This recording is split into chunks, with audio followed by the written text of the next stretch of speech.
ఓం శ్రీ గురుభ్యో నమ. ఓం ఆదిత్యాయ విద్మహే సహస్రకిరణాయ ధీమహే తన్నో సూర్య ప్రచోదయాత్. సింహ సంక్రమణ కాలం.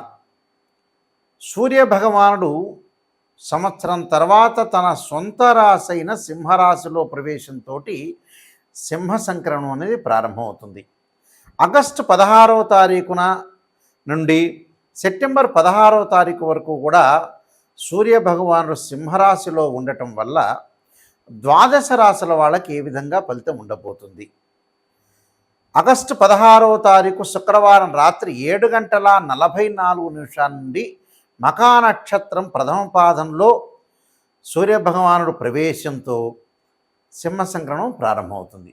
మళ్ళీ తిరిగి సెప్టెంబర్ 16వ తారీఖు సోమవారం రాత్రి 7:42 ఉత్తరా నక్షత్ర రెండో పాద ప్రవేశంతో సింహ సంక్రమణం అనేది పూర్తి అవుతుంది. అంటే ఆగస్టు 16వ తారీఖు నుంచి సెప్టెంబర్ 16వ తారీఖు వరకు కూడా సూర్య భగవానుడు సింహరాశిలో సంచారం చేస్తుంటాడు. సహజంగా సూర్య భగవానుడు 3, 6, 10, 11 స్థానాలు సుఫలితాన్ని ఇస్తాడని శాస్త్రం చెప్పబడింది. అంటే షట్ 3 దశస్థో భాను అంటారు. అంటే 3, 6, 10, 11 స్థానాలు సుఫలితాన్ని ఇస్తాడు. సూర్యభగవానుడు రాజకీయము, కీర్తి, కోపము, ఆవేశము, ఆరోగ్యము, ఉద్యోగము, నేత్ర సంబంధమైన వ్యాధులు, పితృకారకుడు సూర్యభగవానుడు, శరీర సౌఖ్యము, శిరోవ్యాధులు, ఉష్ణము, మనోవిచారము, రాజభయము, అదృష్టము, అపజయాలన్నింటినీ కూడా కలగచేసేవాడే సూర్యుడు. అంటే మెడికల్ సంబంధించిన విషయాల్లో కానీ, ఆరోగ్య విషయంలో కానీ, ప్రమాదాలు కానీ ఇవన్నీ కూడా తెలియచేసేవాడు గ్రహము. గ్రహాలకు రారాజు సూర్యభగవానుడు. అంటే అదృష్టాన్ని తీసుకొచ్చే గ్రహం కూడా సూర్యభగవానుడే. అందువల్లే పాత రోజుల్లో మన అస్తాముద్రికం చూసేటప్పుడు సన్లైన్ ఉంది అని ఆలోచన చేస్తుంది. అంటే సూర్యరేఖ అదృష్టాన్ని ఇచ్చేవాడు ఎవరు అంటే సూర్యుడు.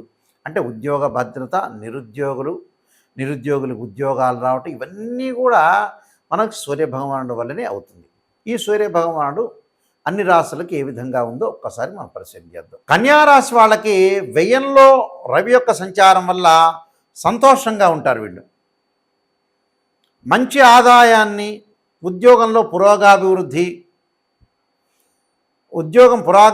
సాధించడం, ఆకస్మికంగా ధనలాభం, మొండి బాకీలు వసూలు కావటం, ఈ సమయంలో పిల్లలు కూడా చదువు పట్ల సానుకూలత ఉండటం,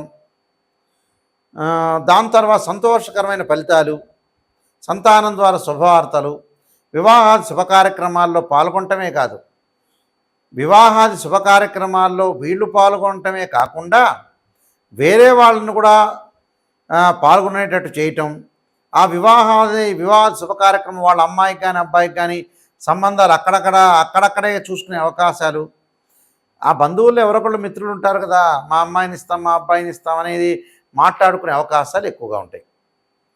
అంటే మంచి సంపన్నమైన కుటుంబము, మంచి పరోపకారము, మంచి వ్యక్తులు ఎవరైతే ఉంటారో అలాంటి అమ్మాయి కానీ అబ్బాయి కానీ ఆ ఇంటికి వస్తుంది. వివాహ ప్రయత్నాలు వీళ్ళకి సఫలీకృతం అవుతాయి. ఉష్ణ సంబంధమైన వ్యాధుల విషయంలో స్థానచలనం జరగటము, తరచూ ప్రయాణాలు, ఆప్త బంధువులకి రోగాలు. అంటే ఎవరైతే మన బంధువులు ఉంటారో వాళ్ళకి ఏదో కొంత సీరియస్గా ఉండటం, ఆరోగ్యపరంగా ఇబ్బందులు, సమీప బంధువు కొంత నష్టం జరగటం, మీకు ఉష్ణం అనేది బాగా శరీరంలో పెరగటం, ఉష్ణ సంబంధమైన వ్యాధులు వస్తాయి. ఉష్ణ సంబంధమైన వ్యాధులు రాకుండా వీళ్ళు చక్కగా మనం మజ్జిగ వాడటం, ఆయుర్వేదం చెప్తుంది మనం మజ్జిగ వాడాలి. అలానే ఏదైతే మనకు అనారోగ్యపరంగా ఇబ్బందులు ఉంటాయో ఆరోగ్యం పట్ల శ్రద్ధ పెట్టండి. మానసికంగా ఆందోళనకు గురి కావద్దండి. జీవితంలో డబ్బు అనేది అవసరం, డబ్బు సంపాదించాలి, ధనం మూలం మితం జరుగుతున్నారు. కానీ డబ్బు సంపాదించడానికి పోరాటం అవసరమే. కానీ కొన్ని రోజులు గ్యాప్ ఇవ్వాలి. 1 రోజు 2 రోజులు కొంత రెస్ట్ తీసుకోవాలి మీరు. అలానే పిల్లల చదువు పట్ల కూడా కొంత శ్రద్ధ చూపించండి. పిల్లల గురించి బాగుంటుంది. ఈ రాశి వాళ్ళకి సంతానం ద్వారా శుభవార్తలు కలిగే అవకాశం ఉంటుంది. ఎలక్ట్రిసిటీ బోర్డులో పనిచేస్తున్న వ్యక్తులు కానీ, ఇంట్లో స్విచ్ బోర్డులు కానీ, కరెంటు విషయంలో కొంత భద్రత అవసరం. ఉద్యోగపరంగా ప్రమోషన్లు వస్తాయి, నూతన వ్యాపారాలు ప్రారంభం చేస్తారు, వ్యాపారంలో బాగా పెట్టుబడులు కలిసి వచ్చే అవకాశం ఉండటం, విదేశాలకు వెళ్ళే అవకాశాలు కూడా బాగా ఎక్కువగా ఉంటాయి. అలానే అన్నదమ్ముల మధ్యలో కూడా వివాదాలు తొలగిపోయి కోర్టు ద్వారా కొన్ని సమస్యల పరిష్కారం జరగటం, దాంతోపాటు న్యాయపరమైన చిక్కులన్నీ కూడా విడిపోతాయి. అంటే న్యాయపరమైన చిక్కులన్నీ కూడా ఏదైతే ఉన్నాయో అవన్నీ కూడా విడిపోయే అవకాశాలు ఉంటాయి. అంటే స్త్రీలకు వచ్చేటప్పుడు నూతన ఆలోచనలు, కొంత మానసికంగా ఆందోళన, ప్రతి విషయంలో కూడా ముందుకు వెళ్ళాలనే ఆసక్తి చూపిస్తుంటారు. మంచిదే, ఆసక్తి చూపించడం మంచిదేగా. అంటే జీవితంలో మనం బాగుపడాలనంటే ఏంటి, శ్రద్ధ పెట్టాలి. లైఫ్ని ఎలాగా మనం ఒక ఒక ప్రణాళికాబద్ధంగా వెళ్ళాలి, ఒక డిజైన్ చేసుకోవాలి ఎప్పుడు కూడా. అంటే జీవితంలో నేను ఇది సాధించాలి, నాదొక యాంబిషన్, ఒక గోల్ ఉంటుంది. నేను సాధించాలంటే ఏంది, ఒక జీవితాన్ని ఒక డిజైన్ చేసుకోవాలి. మనం డిజైన్ చేసుకోకుండా ప్రతిదీ కూడా ఆనందం పొందాలి, కానీ మనం చేసే లోపాన్ని కూడా మనం సవరణ చేసుకుని ముందుకు వెళ్ళాలి. ప్రతి వాళ్ళు లోపాలని సర్దుబాటు చేసుకోరు. అదే 50% వాళ్ళ యొక్క జాతకంలో దోషం. మన లోపాన్ని మనం సవరణ చేసుకొని ముందుకు వెళ్తే ఖచ్చితంగా 100% మనకు రిజల్ట్స్ వస్తాయి. ఏముంది అని గురువుగారు, నాయకంటి గారు చెప్పారు, మా గురించి నెగిటివ్ చెప్పారు, పాజిటివ్ చెప్పారు ఆలోచించలేదు. నెగిటివ్ చెప్పినా కూడా దానిలో అంతరార్థాన్ని గమనించండి. అంతరార్థాన్ని గమనించి దాన్ని ఎలా మనం తిప్పుకోవాలనేదే పాయింట్. ఒక నెగిటివ్ను మనం తిప్పుకోవటం ఎలా? మనకి భగవంతుడు జ్ఞానం ఇచ్చాడు. ఆ జ్ఞానం ఎందుకు ఇచ్చాడు? ఏదైతే దోషం కలుగుతుందో ఆ దోషాన్ని మీరు తిప్పుకొని ముందుకు వెళ్ళండి. జీవితం ఆరోగ్యం బాగలేదు, కొంత శ్రద్ధ పెట్టండి. ఏమేమి బాడీలో ఏదైతే బాగలేదో, ఇక్కడ ఏదైతే మనం శరీరంలో ఒక బాడీలో ఏదైతే ఆర్గాన్స్ ఉంటాయో ఆ ఆర్గాన్స్ అనేవి కరెక్ట్గా లేవో, ఆ ఆర్గాన్స్ సంబంధించిన మెడిసిన్స్ ఉంటాయి. బీపీ ఉంటుంది, షుగర్ ఉంటుంది, ఆస్తమా ఉంటుంది, కిడ్నీ సంబంధించిన డిసీజెస్ ఉంటాయి. వాటిని ఎలాగ మనం ఓవర్కమ్ చేయాలనేదే థింక్ చేయండి మీరు. అప్పుడు మనం బాగుపడినట్టు. ఉద్యోగపరంగా కానీ, ఆరోగ్యపరంగా కానీ, పిల్లల పరంగా కానీ, ఏదైనా సరే నెగిటివ్లోంచి పాజిటివ్ రావాలని ఎప్పుడు నేను పదే రిపీట్గా చెప్తున్నాను. ఈ విషయాన్ని గమనించండి. నేను చెప్పిన పరిహారాలు చేసుకోండి, మీకు మంచి జరుగుతుంది. ఈ రాశివారు ముఖ్యంగా ప్రధానంగా మనకి ఈ నెలలో 4 ఆదివారాలు వస్తాయి. సూర్యభగవానుడి యొక్క అనుగ్రహాన్ని మనం పొందాలంటే శ్రీ ఆదిత్య స్తోత్ర పారాయణం చేయాలి. అంటే ఆదిత్య హృదయ స్తోత్ర పారాయణం చేయటం చాలా మంచిది. ఇది మొదటి ఆదివారం రోజు చేయాలి. సూర్యుడు ఉదయించిన తర్వాతే చేయాలి. చాలామంది కూడా ప్రాతకాలం చేస్తూ ఉంటారు. అంటే బ్రాహ్మీ ముహూర్తంలో కానీ, సాయంకాలం వేళ కానీ చేస్తుంటారు. అలా చేయకూడదు. ఆదిత్య హృదయ స్తోత్ర పారాయణాన్ని ఎప్పుడు కూడా సూర్యుడు ఉదయించిన తర్వాత, సూర్యుడు అప్పుడు లేలేత కిరణాలతో ఉంటాడు కాబట్టి సూర్యుడికి అర్ఘ్యం విడవటం కానీ, అలానే ఆదిత్య స్తోత్ర పారాయణం చేయడం చాలా మంచిది. ఈ రాశి వాళ్ళు మొట్టమొదటి వారంలో ఆదివారం రోజున ఈ స్తోత్ర పారాయణం చేయాలి. రెండో ఆదివారం చక్కగా ఏం చేయాలి అని అంటే సూర్య గాయత్రి మంత్రాన్ని చదువుకోవాలి. ఆదిత్యాయ విద్మహే సహస్రకిరణాయ ధీమహి తన్నో సూర్య ప్రచోదయాత్ అనే మంత్రాన్ని, ఒకవేళ అది కుదరలేదనుకోండి, ఆదిత్యాయ విద్మహే సహస్రమూర్తాయ ధీమహి తన్నో సూర్య ప్రచోదయాత్ అనే మంత్రాన్ని, అంటే ఈ 2 మంత్రాలను చదువుకోవాలి. ఓం ప్రభాకరాయ విద్మహే దివాకరాయ ధీమహి తన్నో సూర్య ప్రచోదయాత్ అనే మంత్రాన్ని కానీ, ఓం దివాకరాయ విద్మహే ప్రభాకరాయ ధీమహి తన్నో సూర్య ప్రచోదయాత్ అనే మంత్రాన్ని చక్కగా చదువుకోవచ్చు. అంటే ఈ 4 మంత్రాల్లో 4 మంత్రాలు చదవచ్చు, లేకపోతే 4 మంత్రాలు ఒక మంత్రం అన్నా ఒక 21 టైమ్స్ కానీ, 27 కానీ, 54 కానీ, 108 కానీ చదువుకోవాలి. ఇది రెండో ఆదివారం సూర్యగాయత్రి మంత్రాన్ని చదువుకోవాలి. అంటే ప్రతిరోజు కూడా అర్ఘ్యం అయితే విడవాలి, ప్రతి ఆదివారం రోజున కూడా. మూడో ఆదివారం వచ్చేటప్పటికల్లా మనకి గోధుమ పిండి ఏదైతే బెల్లాన్ని కలిపి ప్రమిదలుగా తయారు చేయాలి.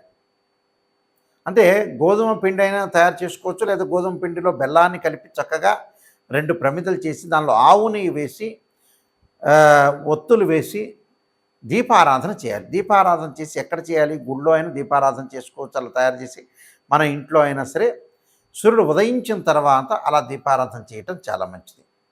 అంటే ఆవు నెయ్యితోనే దీపారాధన చేయాలి. చాలామంది కూడా మిగతా ఆయిల్స్ వాడుతున్నారు, కానీ ఆవు నెయ్యి కంటే కూడా శ్రేష్టమైనది ఎప్పుడూ కాదు నిజం చెప్పాలంటే. పురాతన కాలంలో సాంప్రదాయం అంతా కూడా నిజం చెప్పాలంటే, ఇప్పుడు రకరకాల నూనెలు వచ్చినాయి కానీ ఆవు నెయ్యికున్న ప్రాధాన్యత, దాని యొక్క శ్రేష్టం అనేది ఏది ఉండదు. కాబట్టి ఆవు నెయ్యితో దీపారాధన చేయండి. 4వ ఆదివారం వచ్చేటప్పటికల్లా చక్కగా మీరు గోధుమల్ని దానం చేయండి ఒక బ్రాహ్మడికి.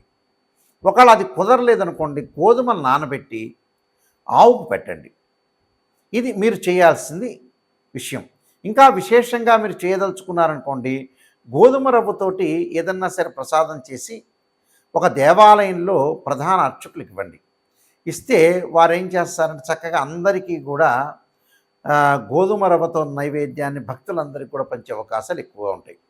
కాబట్టి వాళ్ళందరూ కూడా పంచుతారు. కాబట్టి తప్పకుండా మీరు గోధుమ రవ్వతో శుచిగా శుభ్రంగా ఇంటిలో శుభ్రంగా స్నానం చేసి ప్రసాదాన్ని దానిలో జీడిపప్పు అలానే ద్రాక్ష అంటే కొంత సువాసనలు వెదజల్లేటట్టుగా చేసుకొని చక్కగా ప్రసాదాన్ని చేసుకొని చక్కగా ఒక ఇత్తడి గిన్నెలో చేసుకొని చక్కగా స్టీల్ గిన్నె కాకుండా చేసుకున్న తర్వాత అది దేవాలయంలోకి వెళ్ళి ఇవ్వండి.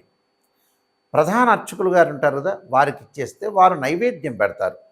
అది వెంకటేశ్వర స్వామి దేవాలయంలో అయినా, శివాలయంలో అయినా, ఆంజనేయ స్వామి దేవాలయం ఎక్కడైనా సరే, అమ్మవారి టెంపుల్లో అయినా సరే, గణపతి దేవాలయంలో అయినా సరే, ఇలా పెట్టిన తర్వాత వాళ్ళు ఏదైతే ధూపదీప నైవేద్యాలు చేసేటప్పుడు చక్కగా ప్రసాదం పెట్టిన తర్వాత అక్కడ ఆయన హారతి ఇచ్చిన తర్వాత ఆ ప్రసాదాన్ని అందరికి కూడా వితరణ చేస్తుంటారు, అందరికి కూడా పంచిపెడుతుంటారు. దానివల్ల కూడా మనకి ఏదైతే కష్ట నష్టాలు కానీ, ఆరోగ్యపరంగా కానీ, ఉద్యోగ భద్రత కానీ, ఉద్యోగం కానీ, అపజయాలు కానీ, నిరుద్యోగులు కరెక్ట్గా ఆశించినంత ఉద్యోగాలు రాకపోవటం, శత్రువుల వల్ల భయము, సమస్త దోషాలు సర్వకార్య సిద్ధి జరగాలంటే, ఇష్టకామ్య సిద్ధి అంతా కూడా జరగాలంటే సూర్యభగవానుడి యొక్క అనుగ్రహం అనేది ఉండాలి. కాబట్టి ఇవన్నీ కూడా నేను చెప్పిన పరిహారం అనేది చేయండి. సూర్యుడి యొక్క అనుకూలత అనేది బాగా ఉంటుంది. మీరు అపజయం లేకుండా జీవితంలో భగవంతుడి యొక్క అంటే సూర్యనారాయణ స్వామి యొక్క అనుగ్రహం అనేది ప్రసాదం అంటే ఏదైతే మనకి వారి యొక్క అనుగ్రహం సాధించాలంటే ఏమిటి, కొన్ని పరిహారాలు చేసుకోవాలి. ఆ పరిహారం చేసుకోవటం వల్ల మనకి మంచి జరిగే అవకాశం ఖచ్చితంగా ఉంటుంది.